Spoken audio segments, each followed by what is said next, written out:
Hi friends, வாங்க ஒரு அருமையான டேட் சிரப் செய்வோம். ஸோ நார்மலாக பார்த்தீங்கன்னா பேரிச்சம்பழத்தை கொடுத்தோம்னா குழந்தைங்க அவாய்ட் பண்ணிடுறாங்க. ரொம்ப சிரமமாக இருக்கிறத சாப்பிட வைக்கிறது. ஸோ இந்த மாதிரி ட்ரை பண்ணி பாருங்கள், ரொம்பவே ஹெல்த்தியாக இருக்கும். அதுக்கு நார்மல் வாட்டரில் நான் டேட்ஸ் எல்லாத்தையுமே ஆட் பண்ணிக்கிட்டேன்.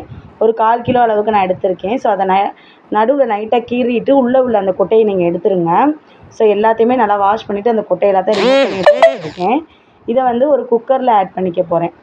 ஸோ நார்மலாக சின்ன குக்கராக இருந்துச்சுன்னா 2 விசில் விடுங்க. பெரிய குக்கராக இருந்தால் 1 விசில் போதும். ஸோ நான் முழுகிற அளவுக்கு தண்ணி விட்டுக்கோங்க, நல்ல தண்ணி விட்டுக்கோங்க. ஸோ முழுகிற அளவு விட்டாச்சு. விட்டுட்டு இப்போ நான் ஒரு விசில் அளவுக்கு நான் வேக வச்சு எடுக்க போகிறேன். ஸோ வேக வச்சு எடுத்தாச்சு. பாருங்கள், நல்லா வெந்து வந்திருக்கு. நான் இது கூட எந்த தண்ணி ஹாட் வாட்டர், கோல்டு வாட்டர் எதுவுமே நான் ஆட் பண்ண போகிறது கிடையாது. இதை அப்படியே மிக்ஸி ஜாரில் போட்டு நல்லா நைஸாக பேஸ்ட் மாதிரி அரைச்சிக்க போகிறேன். ஸோ அந்த மாதிரி அரைச்சிக்கோங்க. ஸோ உங்களுக்கு இன்னும் லிக்விட் கன்சிஸ்டன்சி வேணும் அப்படின்னு நீங்கள் நினச்சிங்கன்னா, லிக்விடாக வேணும் அப்படின்னு நீங்கள் நினச்சிங்க அப்படின்னா இது கூட ஹாட் வாட்டர் கூட ஆட் பண்ணிக்கோங்க. ஸோ ஹாட் வாட்டர் ஆட் பண்ணி கொஞ்சம் தண்ணி ஆயிரும், நீங்கள் ஈஸியாக பிழிஞ்சு எடுத்துடலாம். ஸோ இது ஸ்ட்ரெயினரில் நீங்கள் வடிகட்ட முடியாது. அது மேலே ஒரு கிளாத் போட்டுக்கோங்க.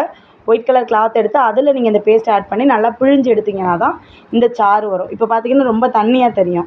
ஸோ பேனை நல்லா காய வச்சு நம்ம பிழிஞ்சு எடுத்த அந்த சாறு எல்லாத்தையுமே நம்ம அந்த பேனில் ஆட் பண்ண போகிறோம். ஸோ நல்லா கொதிக்க விடுங்க. கொதிக்க விட்டு நல்லா வற்றணும். நமக்கு ஒரு சிரப் லெவலுக்கு வற்றணும். உங்களுக்கே அது தெரியும் சிரப் எப்படி இருக்கும்ன்ட்டு. ஸோ அந்த லெவலுக்கு நம்ம வற்றணும். ஸோ அது வரையும் நீங்கள் நல்லாவே கொதிக்க விட்டுக்கிட்டே இருங்க. சிம்லலாம் வைக்க வேண்டாம், நார்மல் ஃபுல் ஃப்ளேம்லேயே வச்சுக்கோங்க, ஒன்றும் பிரச்சனை இல்லை. பாருங்கள், இந்த அளவுக்கு வற்றி வந்துடும். ஸோ ஒரு சிரப் லெவலுக்கு வந்ததுக்கப்புறம் இதை நல்லா ஆற வச்சுட்டு ஒரு பாட்டில், லைன் டேட் சிரப் இருந்த பாட்டில் தான் இது. ஸோ இந்த பாட்டிலில் இதை நான் ஆட் பண்ணிக்கிட்டேன். ஸோ ரொம்ப சூப்பராக இருந்துச்சு. அவ்வளோ வேறு எந்த இதுவுமே நம்ம இதில் சேர்க்கல, வெறும் டேட்ஸ் மட்டும்தான் இருக்குது. ஸோ பார்த்திங்கன்னா பாப்பாவுக்கு சப்பாத்தி செஞ்சு சப்பாத்தி மேலே இதை நான் மேலே சும்மா ஜஸ்ட் அப்ளை பண்ணி நான் கொடுத்தேன்.